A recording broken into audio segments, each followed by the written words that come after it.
Hey everyone, my name is Abel John. I'm the worship and young adults pastor at Journey Church. I'm really excited to continue on with our 14 days of prayer and fasting.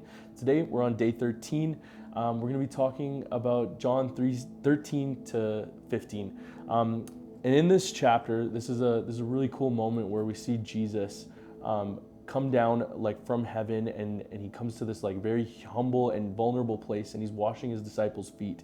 Now, I was really trying to think about what are some of the things that the Lord's trying to speak to me through this scripture reading, and I really felt like God was teaching me what it means to be a leader.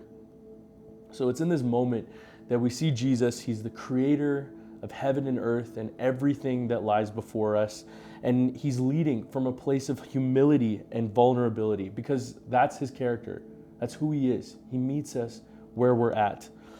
He is the leader, and he is the God of heaven and earth. So, and he's willing to make himself like us in order to assure our place in heaven. In John 13, verse 12 to 15, it says, "When he had washed their feet and put on his outer garments and resumed his place, he said to them, 'Do you understand what I have done to you? You call me teacher and Lord, and you're right, for so I am. If I then, your Lord and teacher, have washed your feet, you also ought to wash one another's feet. So I have given you an example that you also should do just as I have done to you.'" So not only is he doing it, not only is he washing the feet of the disciples, but he's also showing an example of how he wants them to lead others. So maybe you're watching today and you're a business leader or a boss of some sort in the corporate world. I really think that this is just such an incredible example of what it means to truly lead one another. So for me, I've been, if you're on any of my worship teams, you've heard me say this before, but we are called to live and be like Jesus and see others in our lives also be like Jesus. We're not called to be in the positions that we're in.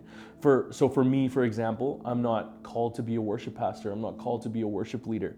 But we're called to live and love like Jesus did, and do it in a way that will help us to see others in our areas of influence also lead others in that way, and to help the people around you live like Jesus by walking in humility and love for your people.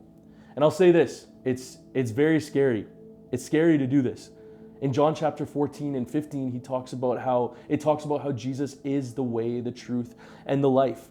And honestly, and it talks about in John chapter 16 about how the world hates this. They don't like to see it because it's very different from how the world functions.